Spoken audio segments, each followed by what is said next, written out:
You mentioned the stages of success. You're like, hey, at the very beginning, it's a big party, it's fun on the rise. Can you continue on what the rest of that path looks like? Absolutely. I don't want to glamorize this here. I fear that I may be at risk of doing that so far. Let me make this clear to the audience at this point.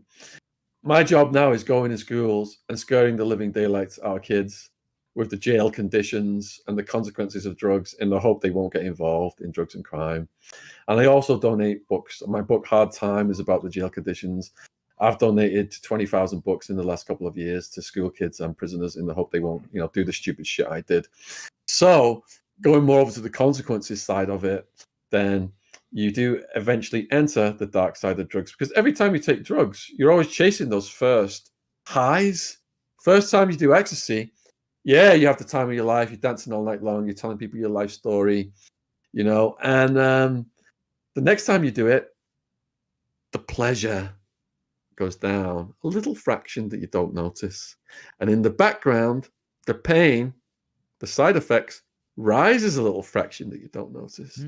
And over the years, those curves cross.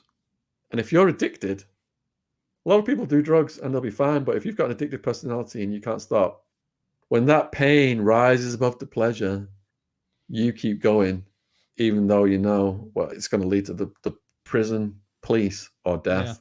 Yeah. And I learned that because in the jail, 90% injecting heroin, 2/3 hepatitis C. All the day revolved around getting the drugs in, even though they knew they were going to die. Yellow jaundice skin, teeth rotting out. And that made me ashamed of putting people on the road of drug use. I saw this is the end of that road. This is the horror of where it leads to. Mm-hmm. And I knew I couldn't change my past. So I resolved to just go out and share my story so others wouldn't make my mistakes. So over time, we had a good run. And you start mixing your drugs up to chase those early highs. Mm-hmm. I think there was a newspaper article, they called us the Zec tribe. And that's because we were mixing Xanax and ecstasy and ketamine at one point.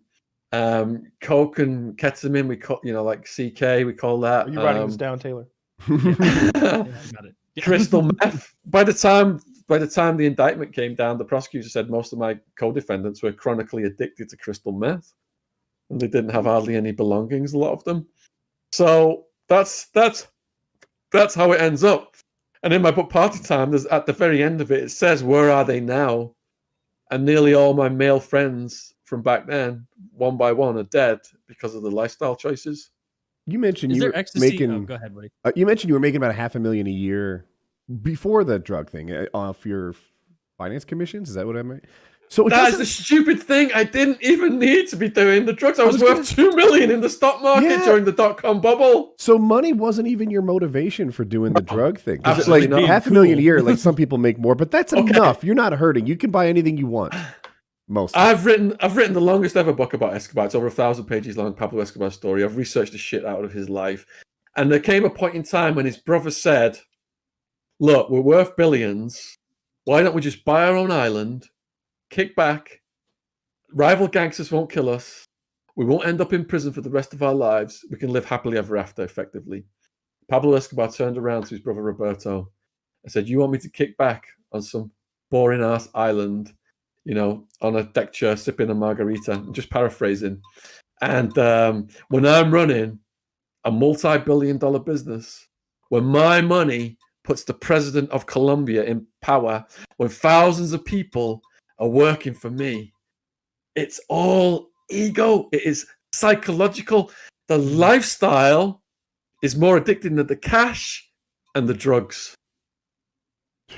That makes sense. Now you left it, right? I'm sorry, Taylor. Do you want to finish your thought? No, go for it. I think I read on your Wikipedia page that you stopped doing the whole party drug thing. Like you left it, and they kind of convicted you, what I'll call from the grave. Like you were done. You closed shop, and they still came after you. Am I right on that? Yeah. What happened was I'd met a woman, fallen in love, and she taught me out of it. And I'd quit a year before I got caught. I thought they had to catch you with drugs. They don't. Statute of limitations, Arizona. Anyone from your past within 7 years, if they tell the cops they did a deal with you, they've got you. They've got a witness. Something I forgot to mention about the dark side of drugs then. When Sammy the Bull's crew started to move in, that is when it got really dark. Those people brought in the feds and all the undercovers. They lit the scene up. We saw cars driving around, videoing, cameras, recording license plates, recording people going in and out the clubs, parties. Now, they enticed my top sales guy, Skinner, to a nightclub in Scottsdale under the pretext of doing a drug deal. These were people who, worked for the Bull. And that we found out later on. And they took him into the men's room and knocked his teeth out and took all of his drugs off him. So I moved over 100 miles at that point to Tucson in the Sin Vacas community in the mountains there. And it was a gated, guarded community. To get into that neighborhood, you had to go to the guard and you had to call the house just to let you in. That's how sketchy it got. Because, like I said, I'd structured it like a corporation and I had all the heads of each faction. They were my shield. Mhm. I always told myself, when that shield gets pierced, I'm next. Yeah. And that's what happened. The police took down the Bull and his crew, and I'm thinking, thank you, you've just eliminated my competition. But then all those resources that were on the Bull were redirected at me and my crew. That makes sense. And that's why you stopped, because you felt like you were about to get caught. No, I stopped because of multiple reasons.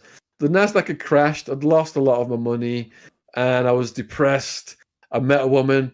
I was in love with her. She was saying it's so dangerous. You got to stop this. Was it the woman you married? Same woman from the previous? No, different one. Okay. Sketchy things were happening to my friends, and with all the undercover activity, I had a lawyer, and he said, "Heads up, from the DEA, they're coming after you." And it was a multi-agency task force that came after me. So there was a combination of factors that motivated me to stop. And I was back to trading the stock market online. I'd enrolled in college doing Spanish, and I was trying to be a normal person. We were going to actually move to LA